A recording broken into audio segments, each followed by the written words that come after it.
Dear parents, good morning. 10th and 12th के result निकल चुके हैं, सीबीएसई बोर्ड का भी और उत्तरांचल बोर्ड का भी। और हम देखते हैं कि न्यूज़पेपर में जो स्थान मिला है वो जो बच्चे जिन्होंने 90% मार्क्स स्कोर किए हैं उन्हें ही स्थान मिला है, और उनकी संख्या कम नहीं है। हम ये देख रहे हैं कि बच्चे अच्छी मेहनत कर रहे हैं और अच्छे नंबर भी ला रहे हैं। और एक चीज़ जो नोट करने लायक है, जो मुझे भी लगी, कि टॉपर बच्चे are from all walks of life. मज़दूर का बच्चा भी टॉपर बना है, मिडिल क्लास फैमिलीज़ के बच्चे भी टॉपर बने हैं, और हाई इनकम ग्रुप जिसको हम कहते हैं कि अपर इनकम ग्रुप, उसके बच्चे भी टॉपर बने हैं। ऐसे पेरेंट्स के बच्चे भी टॉपर बने हैं जिनके पास अपने बच्चों को देने के लिए समय नहीं है। They are holding such positions in their profession that they are unable to give time to their children. जैसे मम्मी पापा दोनों डॉक्टर हैं लेकिन बच्चा टॉपर है। तो ये हम सब के लिए कुछ ना कुछ सीखने का एक अवसर है। हम पहले एक एनालिसिस करें कि कौन बच्चे हैं जिनका पढ़ने में मन लगता है, जिन्हें पढ़ना अच्छा लगता है, या जो बच्चे सफल हो रहे हैं इसका श्रेय हम किसको दे सकते हैं? क्या केवल बच्चे को, क्या स्कूल को, या माता पिता को? तो जैसा कि मैंने एनालिसिस की है, और ये मेरा एक स्वभाव भी रहा है कि बच्चों की सक्सेस को जज करना, बच्चों की सक्सेस के रीज़न को फाइंड आउट करना, पेरेंट्स से बात करना, ताकि हमें पता चले कि कौन बच्चे हैं जो सफल होते हैं, ताकि हम और पेरेंट्स को गाइड भी कर सकें कि आपका ये रोल है और आपको अपने बच्चों के लिए ये करना है। तो कुछ बच्चे तो ऐसे हैं, देखिए, जो सेल्फ मोटिवेटेड हैं, जहाँ पर पेरेंट्स का बहुत इम्पॉर्टेंट रोल नहीं दिखाई देता है। बच्चे को कुछ ना कुछ रीज़न ऐसा है कि वो बच्चा खुद से पढ़ रहा है और सेल्फ फोकस्ड है स्टडीज़ पर। लेकिन in 80% cases it's role of the parents that makes the child a good student, a successful student, और a successful person in life. ये हमें एक्सेप्ट करना पड़ेगा कि अगर हमारा बच्चा लाइफ में सक्सेसफुल नहीं होता है तो हम ही उसके दोषी हैं। एक कटु सत्य है, स्टार्क रियलिटी ऑफ लाइफ, कि अगर हमने अपना रोल प्ले नहीं किया अच्छी तरह से तो हो सकता है कि हमारा बच्चा सफ़र करे। अब क्या होता है, देखिए इसमें कि parents they are unaware of कि व्हाट इज़ देयर रोल। कोई पेरेंट जानबूझ के ये नहीं चाहता कि वो अपना रोल सही से ना निभाए, लेकिन उसको पता नहीं होता कि उसका सही रोल क्या है। और यही कारण होता है कि कई बार अधिकतर बच्चे लाइफ में बहुत अच्छा नहीं करते। आप हिंदुस्तान की स्थिति देख रहे होंगे कि कितने लोग हैं जिनकी लाइफ एक क्वालिटी लाइफ है। So what is the role of the parents?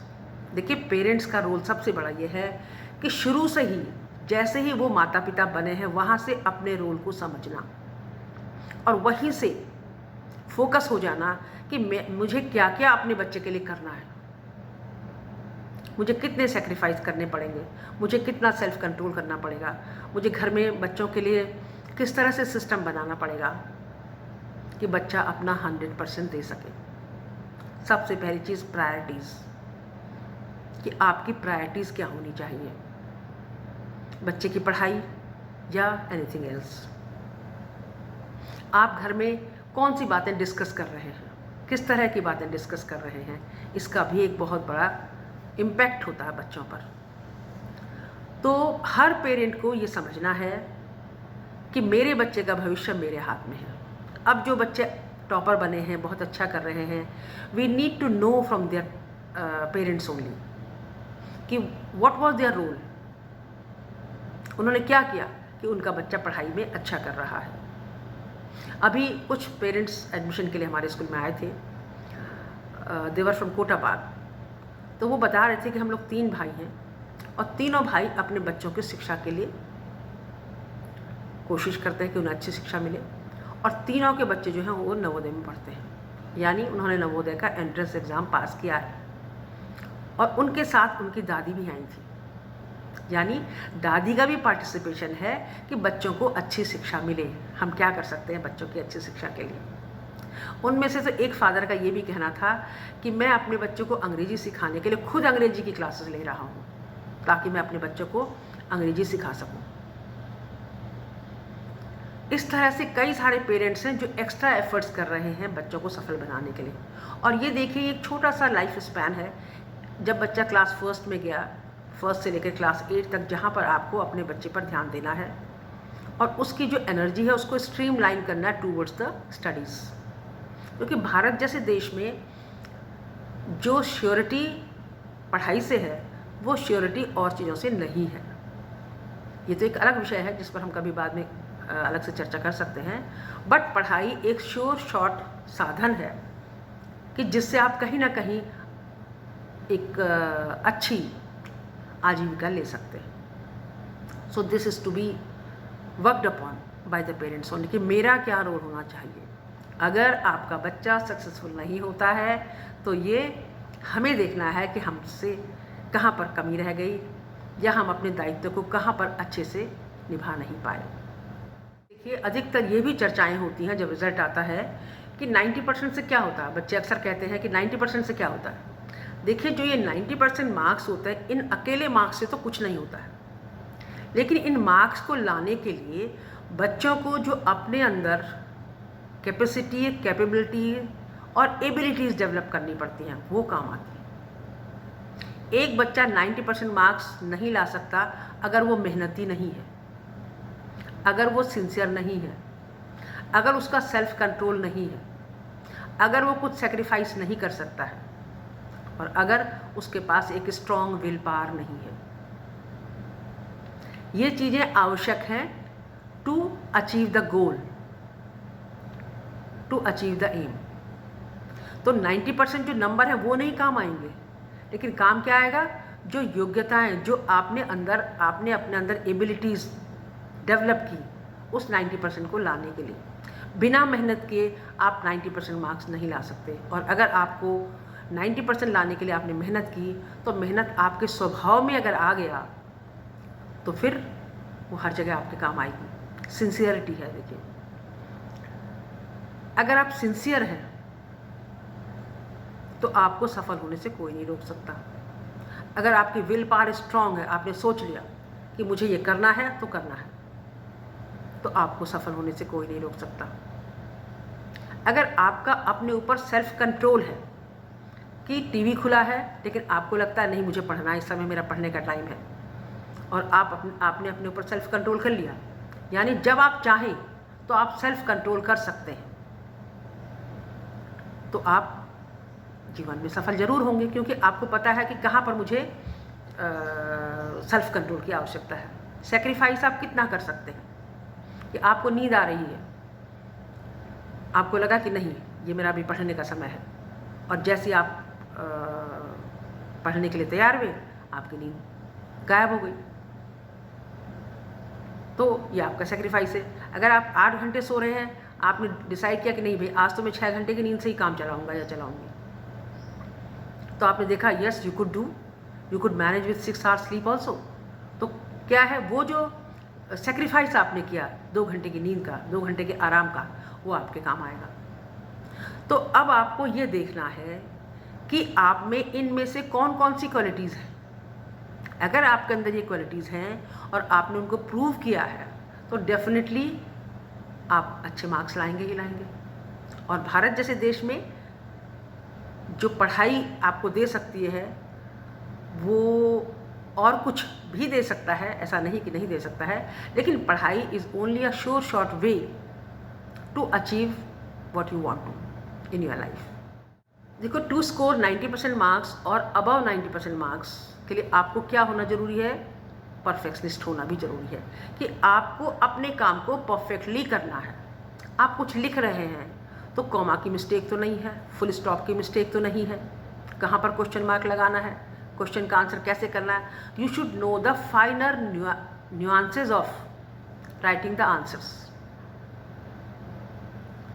कि आपको आंसर्स लिखने कैसे हैं। आपको उसके लिए you need to be very very conscious कि मेरे से कहीं कोई छोटी सी भी गलती ना हो जाए, क्योंकि जो बच्चे 99% मार्क्स लेकर के आ रहे हैं, 98% मार्क्स लेकर के आ रहे हैं, इसका मतलब है कि उन्होंने छोटी सी भी कोई गलती नहीं की है इन ऑल 5 सब्जेक्ट्स, तभी तो उनके 98-99% मार्क्स आए हैं। और इसकी आदत हमें बचपन से डालनी है, to be extra thorough about doing the things. बचपन से ही स्कूल में भी हमें कॉन्शियस होना है कि बच्चे को कॉमा पर बताना जरूरी कि आपका कॉमा नहीं यहाँ पर लगा, फुल स्टॉप नहीं लगा, यहाँ पे आपका इसका आपको you could have written it like this but you have written like this. So कहाँ कहाँ पर आप छोटी छोटी गलतियाँ कर रहे हैं। अगर हम बच्चों को शुरू से ही उनकी छोटी छोटी गलतियों के लिए कॉन्शियस कर देंगे तो धीरे धीरे उनकी आदत बन जाएगी गलतियाँ न करने की। और उसको आप जरूरी नहीं कि आप पढ़ाई से ही सिखाएं, पेरेंट्स उसको और भी कई तरीके से सिखा सकते हैं। जैसे घर को अपना मैनेज करना है, आपका घर कैसे टाइडी रखा हुआ आपने पूरी तरह से, things are at their place only perfectly, things are kept at their places perfectly. Mummy kitchen में सिखा सकती हैं कि देखो भाई ये चीज़ को यहीं पे रखना है। जब बच्चा कोई चीज़ रख रहा है तो उसकी हैबिट वहीं से होनी चाहिए कि उसको where is the right place for that thing. So इन छोटी छोटी बातों से बच्चों को ये परफेक्शन सिखाना है। कोई ज़रूरी नहीं कि सीधे आप पढ़ाई से ही शुरू करें। इन छोटी छोटी बातों से आप बच्चों को परफेक्शन सिखा सकते हैं कि कैसे काम में आपको 100% नंबर लेने हैं। आपने अपना बैग लगाया है, बैग में आपने कैसे बुक्स रखी है, कैसे नोटबुक्स रखी है, कहाँ टिफ़िन बॉक्स रखा हुआ है। इन छोटी छोटी चीज़ों से भी आप बच्चे को ये सिखा सकते हैं कि कैसे काम को परफेक्टली करना है। और अगर ये उसके नेचर में एक बार आ गया to do the things perfectly, तो वो पढ़ाई में भी इसको लागू करेगा। और जो हम बच्चे से एक्सपेक्ट करते हैं या जो बच्चे को आना ज़रूरी है वो बच्चे को आएगा। जैसा मैं बार बार कहती हूँ कि आपका रोल और हमारा रोल बहुत इम्पॉर्टेंट है। हम मिल कर के ही बच्चे को एक सुखद भविष्य, एक सुरक्षित भविष्य, एक स्वर्णिम भविष्य दे सकते हैं। लेकिन उसके लिए हमें अपने रोल से we must be fully aware of our role, the teachers as well as the parents. दूसरा यह है, देखिए उसमें आनंद की स्थिति होनी चाहिए। जैसे मैंने आज अपने टीचर से कहा कि भाई आप रेमेडियल क्लासेस ले रहे हैं तो क्या आपको इसमें आनंद आ रहा है कि नहीं आ रहा है। अगर आपको अपने काम में आनंद नहीं आ रहा है तो रिजल्ट नहीं आएगा। अगर माता पिता को एक बर्डन लग रहा है, अगर वो कोई सेक्रीफाइस कर रहे हैं तो और उन्हें आनंद नहीं आ रहा है उस सेक्रीफाइस को करने में, तो मुझे नहीं लगता कि एक अच्छा रिजल्ट आएगा। अभी हमने देखा है कि पेरेंट्स, हम अपने स्कूल का एक बच्चा है तो मैं देख रही थी कि उसके फादर जो हैं वो बता रहे थे कि मैं 12 बजे तक मैं बेटे के साथ बैठता हूँ, भले ही वो पढ़ रहा है पर मैं बैठा हूँ बच्चे के साथ। तो बच्चे को एक मॉरल सपोर्ट मिल रहा है कि मेरे पापा भी मेरे साथ हैं। और बच्चे ने किया है, ये इसको 94% मार्क्स लेकर के आया है बच्चा, 94.6% मार्क्स लेकर के आया है बच्चा। तो पेरेंट जब अपनी इस रोल में, इस ड्यूटी में आनंद लेंगे, शिक्षक जब अपने ड्यूटी में, अपने काम में आनंद लेंगे, तभी रिजल्ट आएगा। और हमको मिल करके, आपको और हमको मिल करके ये फाइंड आउट करना है कि कैसे हम बच्चे का पढ़ाई में इंटरेस्ट क्रिएट करें और एंश्योर करें कि उसका भविष्य सुखद हो, स्वर्णिम हो, सुरक्षित हो। आइए मिल करके काम करें और बच्चों को एक ऐसा नागरिक बनाएं, ऐसा आदर्श नागरिक बनाएं कि वो देश को एक डेवलप्ड नेशन बना सकें जहाँ पर हम सब सुख से हों। Thank you so much.